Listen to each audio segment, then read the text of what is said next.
Alright, my dear learners, good morning. Welcome to our channel, Sir Lopez Vlog. And into this video, we are going to talk about our subject, Pat-Pit 2. Yan, exercise-based activities ang kanyang descriptive title. Okay. So, aalamin natin sa ating fundamental concept kung bakit napakahalaga itong ginagawa nating exercise sa subject natin at bakit ito nire-require ng ating saligang batas na kung bakit tayo kinakailangang magkaroon ng physical fitness activities. Okay, so to start with, let us define what is meant by the word exercise.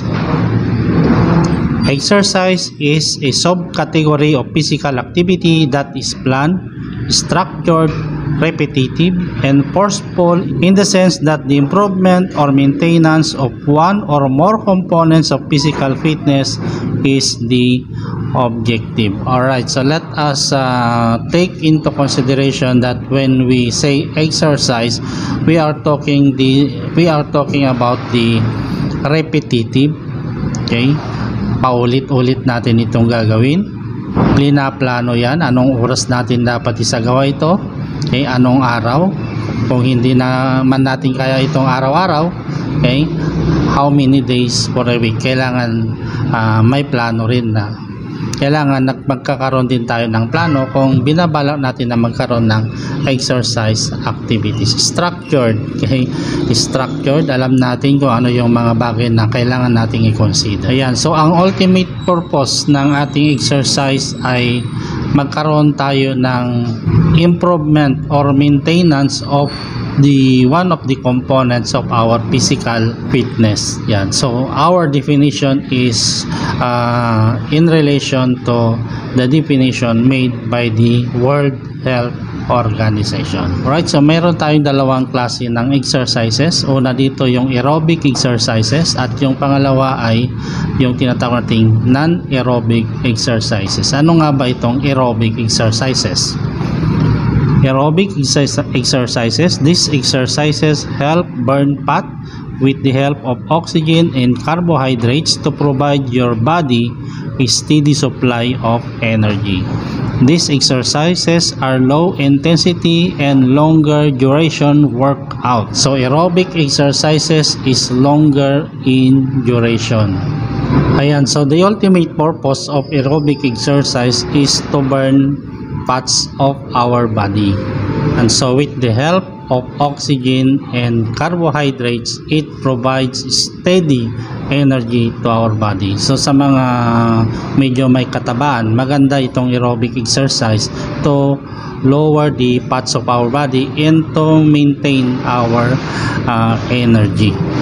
Example ng aerobic exercises ay itong running, swimming, biking, yan. So longer in duration. Ba sa mga nagja-jogging dyan, medyo inaabot tayo ng ilang minuto. Okay, ganun din sa mga nagbabike. Okay, so that is an example of aerobic exercises. Punta naman tayo sa non-aerobic exercises. Ano nga ba ito? Non-aerobic exercises convert the carbohydrates in your body to energy to help the muscles produce force. It is a high intensity and low duration workout. During such exercises, lactate build-up in your muscles causes fatigue.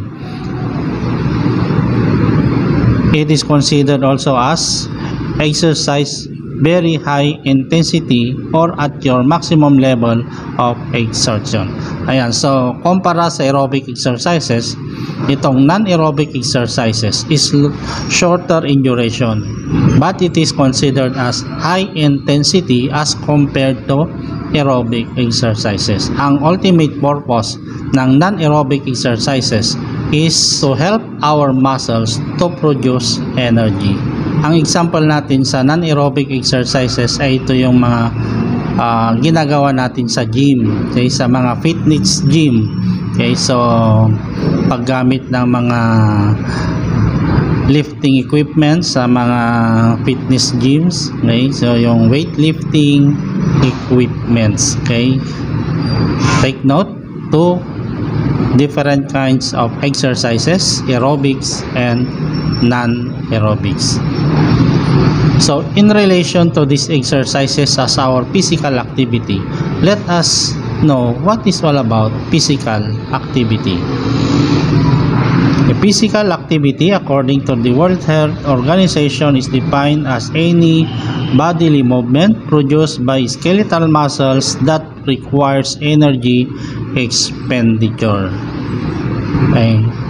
Bodily movement which requires energy expenditure. Kabaliktaran naman ito ng physical inactivity.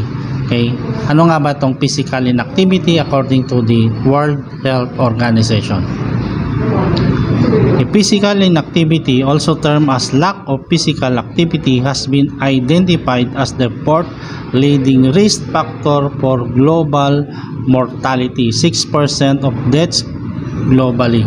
Ayan, so yung physical inactivity as a contrary to physical activity is, sabi ng mga experts sa ating World Health Organization, is the fourth leading risk factors when it comes to mortality rate. Let us talk about the societal trends in exercises. Okay, so when it comes to physical inactivity, ano nga ba ang datas natin or datos natin when it comes to physical inactivity according to the World Health Organization? According to the World Health Organization, with respect to global trends, it is considered as the risk factor for chronic diseases. Physical inactivity, according to the World Health Organization, is considered as the risk factor when it comes to chronic diseases. Kasi kapag sinabi natin chronic diseases, these are the long-lasting diseases. So masama pala sa ating katawan ang hindi pagkakaroon ng physical activity. Kaya minumungkahi sa lahat ng mga estudyante na kailangan magkaroon tayo ng subject na ito para number one, maiwasan natin itong long lasting diseases, okay, na kung tawagin natin ay chronic diseases. That is all about the global trend. Pagdating naman sa Philippine trend, ano nga kaya ang data natin?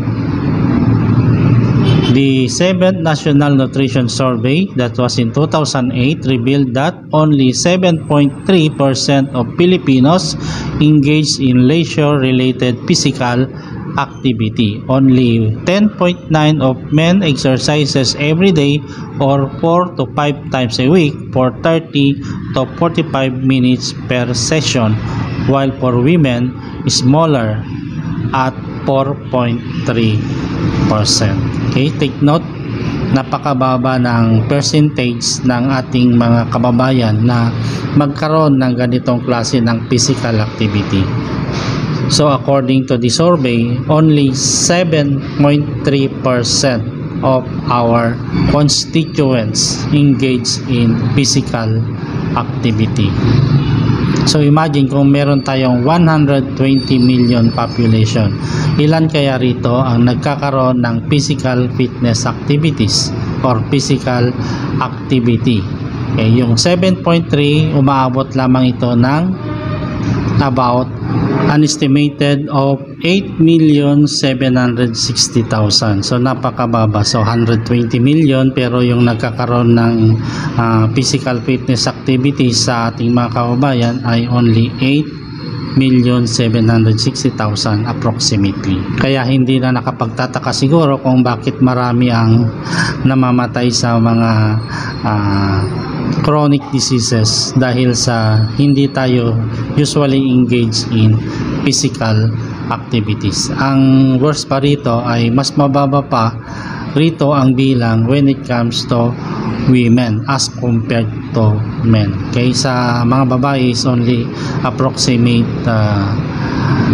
percentage of 4.3%.